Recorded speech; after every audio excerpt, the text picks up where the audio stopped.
La ruine du temple de Jérusalem. La fin de la pierre, le début de l'esprit.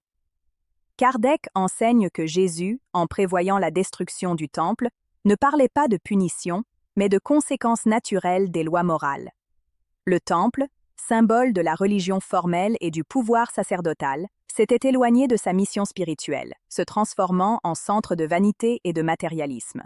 La foi vivante avait été remplacée par des rites vides, l'amour du prochain par l'ostentation du culte. Il était inévitable que la forme périsse pour que l'esprit renaisse. Le spiritisme, comme le Christ, montre que rien ne périt injustement. Tout ce qui tombe dans le monde des formes tombe pour faire place à ce qui est plus pur et vrai. La destruction du temple de Jérusalem, par les légions romaines en l'an 70, fut le signe matériel d'une transition morale, la fin de l'adoration extérieure et la naissance du culte intérieur de la conscience. Le royaume de Dieu cessait d'être un lieu et devenait un état d'âme. L'histoire spirituelle révèle que toutes les religions passent par ce cycle. Lorsque la lettre tue l'esprit, lorsque l'institution se superpose à la foi vivante, la providence agit à travers le renouvellement. Tout comme le corps vieillit pour libérer l'esprit, les structures humaines s'effondrent pour que la vérité avance. Jérusalem, dans ce contexte, représentait l'ancienne humanité matérialiste, qui devait mourir pour que l'Évangile fleurisse sur toute la terre. L'archéologie et l'histoire confirment la précision des paroles de Jésus. Le temple d'Hérode, fierté du judaïsme, a été entièrement détruit, ne restant que des fragments de ses murs. Mais le message spirituel qui en émanait a perduré et s'est élevé au-dessus des ruines. Il en va de même pour l'être humain. Lorsque l'orgueil s'effondre, l'âme trouve le véritable autel, le cœur purifié. La sociologie spirituelle montre que toute civilisation est le reflet de l'état moral de ses peuples. Lorsque l'égoïsme prédomine, les structures s'effondrent. Lorsque l'amour gouverne, la société se lève dans une nouvelle lumière. La ruine du temple fut la conséquence naturelle du déséquilibre moral de son époque. Tout comme aujourd'hui, la planète connaît des crises qui préparent l'avènement d'une humanité régénérée. Il n'y a pas de destruction injuste, il y a une rénovation cyclique des lois évolutives. La physique de l'entropie et de la rénovation confirme ce principe universel. Tout ce qui s'organise autour d'énergies disharmoniques tend à la dissolution, tandis que ce qui vibre en harmonie se perpétue. Le temple s'est effondré parce qu'il reposait sur des vibrations d'orgueil et de domination. Mais la loi divine, qui est ordre et amour, a élevé sur ces ruines le sanctuaire de la conscience spirituelle. Kardec explique que les paroles du Christ, « Il ne restera pas pierre sur pierre », ont un sens symbolique et cosmique.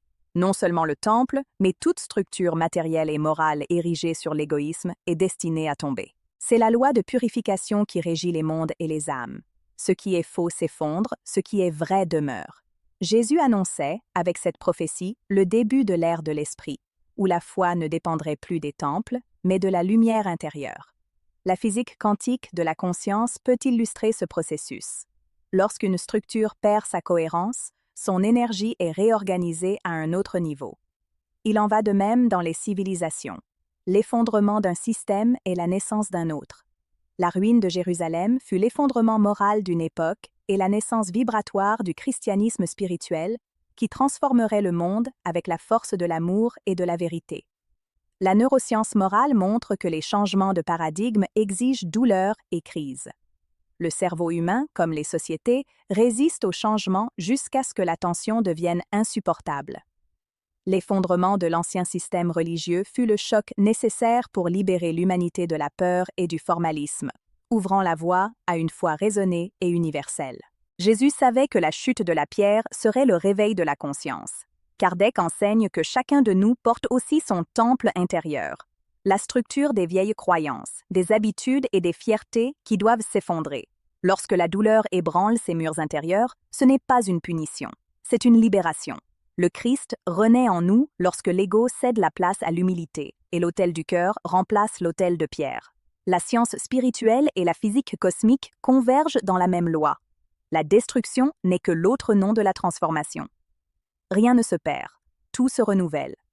Le temple de Jérusalem est tombé, mais la lumière du Christ est restée, élevant un temple éternel, celui de la fraternité universelle. Comprendre la ruine du temple de Jérusalem, c'est comprendre que le progrès spirituel est inévitable, et que toute destruction apparente n'est que l'annonce d'une vie nouvelle.